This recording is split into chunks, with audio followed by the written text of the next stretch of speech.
Today on Legends of Rod and Reel, the story of a Duke. Yeah, nice. John Duke Welter long ago learned to cast a fly rod. Turns out Duke's passion laid more in conservation than the physical act of catching fish. So Duke set out on a most unusual journey to protect one of America's most profound fisheries. There we are. Duke Welter's story, today on Legends of Rod and Reel.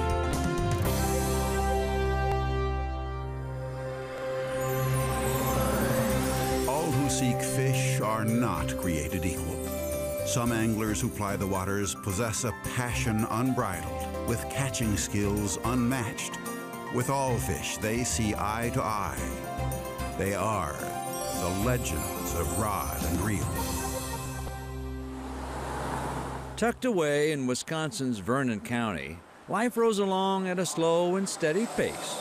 People around here are pretty proud of their roots. And hard work, well, that's the rule rather than the exception. Which is why, deep in Vernon County's bluff country, this guy's day of fishing proved to be such a big deal. It's a nice rod to fish with. Seems John Welter never had enough time to just go fishing for fun. So we got fish already rising, caddis on the water. This is all good. You know what I think I'd do is I'd put a caddis on and fish it from up above here. John, a longtime fly angler, rigs up and makes his way onto one of dozens of local spring-fed creeks. The idea that you can go out your door in one of these towns and have 20 streams within 25 miles that are your choice of streams to fish today. Who could ask for more?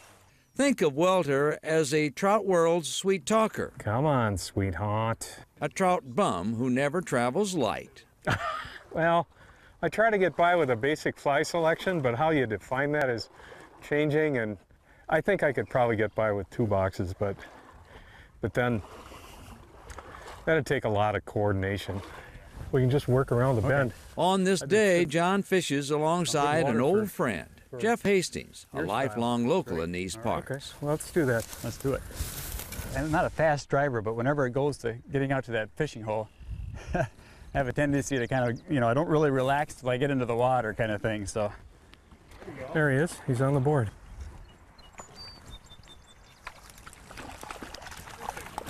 Second cast. Pretty brown. I think anytime you share something with somebody, it's a better experience. Together, they spot the best Vernon County has to offer. Just watch. When you see an ice fish rising, don't you just want to go up and see if you can fool them? Sure, absolutely. Think I can catch that fish? And if your crank isn't getting turned, it's time for checkers on the porch. Like Yogi Berra said, 90% of this game is it's over half mental. Didn't he say that? Turns out this part of southwestern Wisconsin offers up some of North America's very best trout fishing, specifically on spring-fed and gin-clear waters, a real rarity. Just a fraction of 1/100% of the water in the world is these clean, clear, cold water streams. Come on, sweetheart. It's the very reason John finds himself so at home here. Fish rising just above that narrows. I got excited. Way to go, Slinger. Jeez. Yeah. There's no doubt which is tougher to do. The fly is a lot tougher to cast than this. Oh, a little brookie. Yeah. Little brookie. Being born and raised in here, you kind of take it for granted, but it is, the more you travel outside the driftless, the more unique you realize this driftless area is. Pretty. Yes, the driftless region, known to some as Coulee Country. It's a chunk of Minnesota, Wisconsin, Iowa, and Illinois, untouched and unscoured by the glaciers that long ago created the Great Lakes. This is a rare area. This unglaciated area is probably about the size of the combined areas of Vermont, New Hampshire, and Massachusetts. You can have a piece of a valley or a whole valley to yourself, and you can imagine that nobody's ever spent time here. And that's kind of nice in today's world, to be able to be in a wild place. With wild fish. There he is. Oh. Strike. Native brook trout smartened by thousands of years of existence. Oh, Yeah, nice. good. The Driftless also is home to naturally reproducing populations of brown trout. Came right up out of there and hit that, didn't he? But even in this seemingly perfect place, to look around is to realize that all is not well in the Driftless. This fishy area also lays claim to another title, America's Heartland.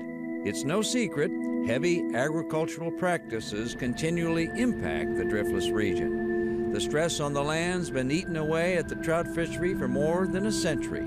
So has development. The end result? Many of the once gin-clear and cold Driftless streams now sit in an altered state, choked by erosion. If trout are the canary in the coal mine, their lack of numbers in some streams tells us the Driftless region needs help. John Welter set out to help change the Driftless landscape for the better, exactly why he became a legend of rod and reel.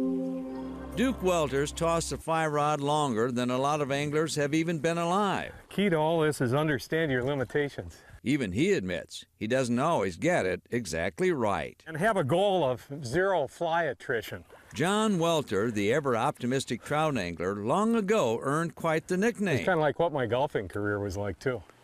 To understand is to stop by Bob Mitchell's fly shop, curiously enough run by a guy named Mike. Duke, look at him. Don't you think he looks like John Wayne? Walking the Kinney from top to bottom. How is that going? Not very well. Oh, Michael Alwyn and John Duke Welter have been buddies a long time. yeah, I know. And Michael, better than most, understands what makes Duke tick. He's a hell of a conservationist. He's a hard-working son of a gun.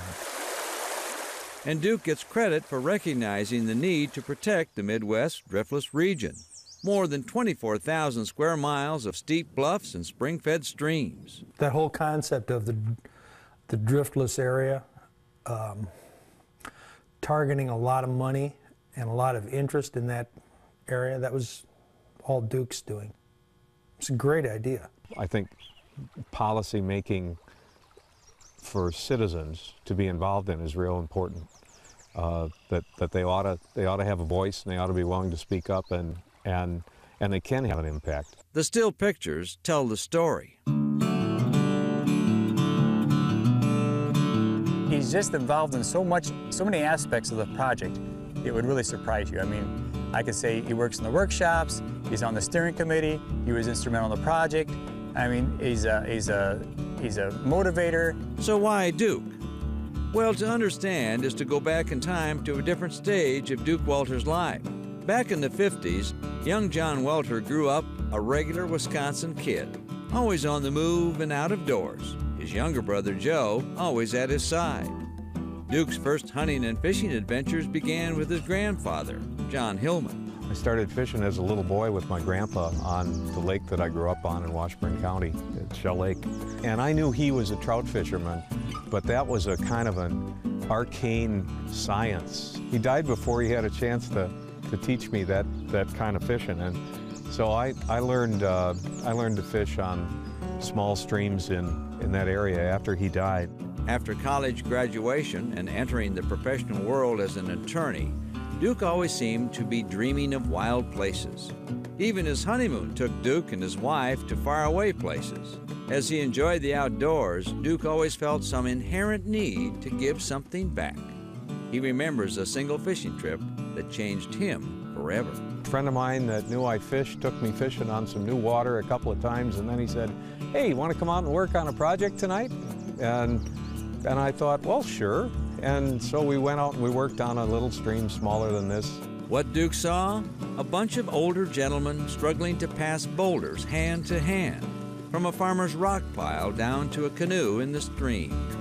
Volunteers would then walk the overloaded canoe down to the rehab project area.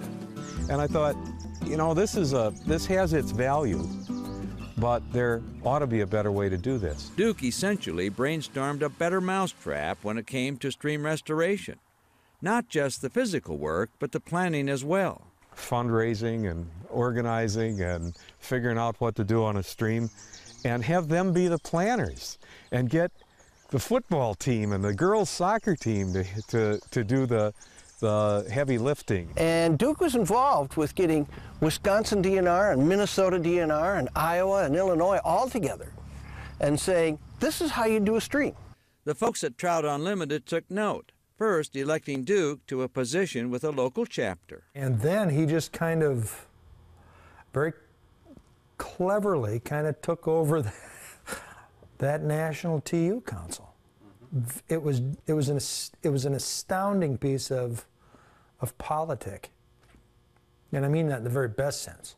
We don't join TU because we think we're going to make friends, influence people, and have some fun. No, we get into it because it's something that needs to be done. Exactly why Duke remains an influential lead at Trout Unlimited on the national scene, although his heart lies back home in the Driftless, where fish forever rise and Duke forever hopes to chase them. If I can help people learn ways to appreciate that, understand more of the complexity of it, and then my hope is that they'll take as much joy in it as I have. Up next, Duke helps pull out all the stops and the heavy machinery. You're watching Legends of Rod and Reel.